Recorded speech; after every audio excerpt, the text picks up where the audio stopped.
you getting a little bit forgetful? That midlife kind of brain cells aren't working so well? Well, one of the best things you might want to think about is Ginkgo Biloba.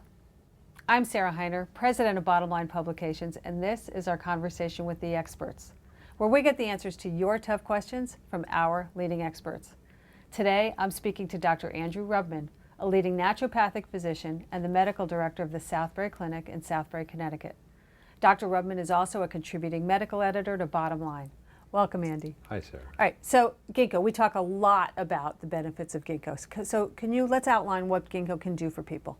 It seems to improve memory, both short-term primarily and also long-term. It seems to improve cognitive and abstract function, and it seems to play a part in improving and maintaining brain circulation. And are these benefits experienced when you just have, I'll call it, your basic middle-aged mom brain, or is it also effective on people who've been diagnosed with some more serious form of dementia? It should be useful for many people with many different problems, because the important thing to remember about Ginkgo is that it enhances normal function. And so with a myriad of different pathological changes, maybe it's transient changes of midlife challenges or changes involving pathophysiology like dementia or Alzheimer's, it may be helpful. I have a relative who is in his 80s on Ginkgo, and it seems to be working for him, and he has mild cognitive challenges at this point. There have been some studies, though, that have shown that Ginkgo doesn't work. Mm-hmm. So what's the truth? The truth is that it works for some people some of the time, and we're still trying to tease out what populations, with what diseases, with what lifestyle can allow us to figure out if it's going to more likely than not work. We don't have a good handle on that yet, but since it's so inexpensive, doesn't seem to have very many, if any, side effects, why not give it a try? What are the chances that it's really a placebo effect that's occurring? How do we know that's not going on?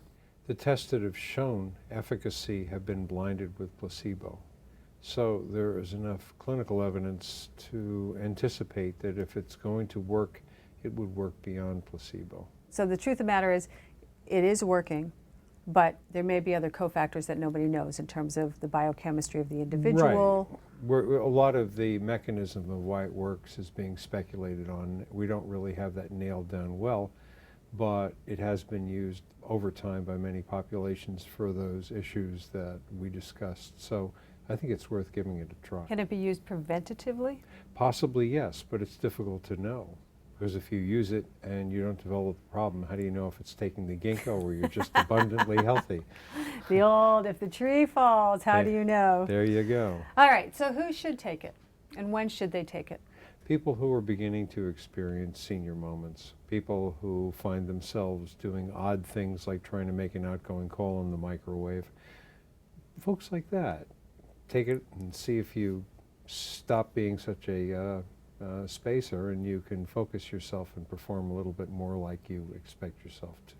Well, how do you know, though, if it's just a one? Again, I joke about myself all the time in terms of, you know, the mom moments, except for the fact that I know how much I'm juggling and how much sleep I get, etc. So at what point do you say maybe it's memory versus, oh, by the way, maybe I should perhaps go to bed a little bit earlier and maybe I should meditate a few minutes every day?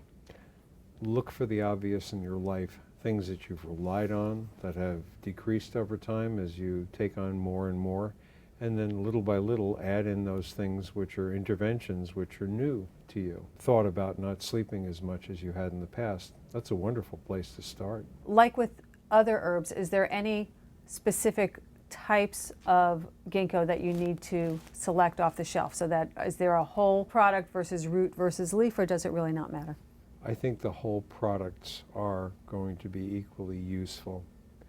The species of Ginkgo is called Biloba. I think that's the only one that's used, and it's sufficiently commonplace and inexpensive that the industry seems to be fairly uniform in their harvesting practices, so it doesn't make too much difference, I don't believe. Okay, and is there any risk to taking?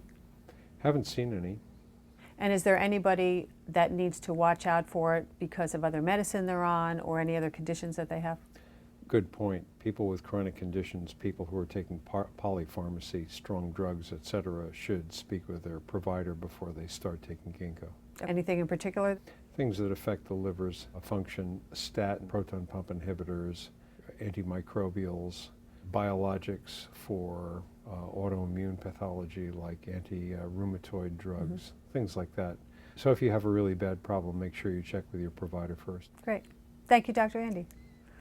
The bottom line on Ginkgo Biloba, if you're getting a little bit forgetful, having a little bit more challenge with some of your mental function, Ginkgo Biloba is a very real possibility. It's safe. It's been used for many, many years with many people. It doesn't work for everybody, so try it, but it may or may not work for you.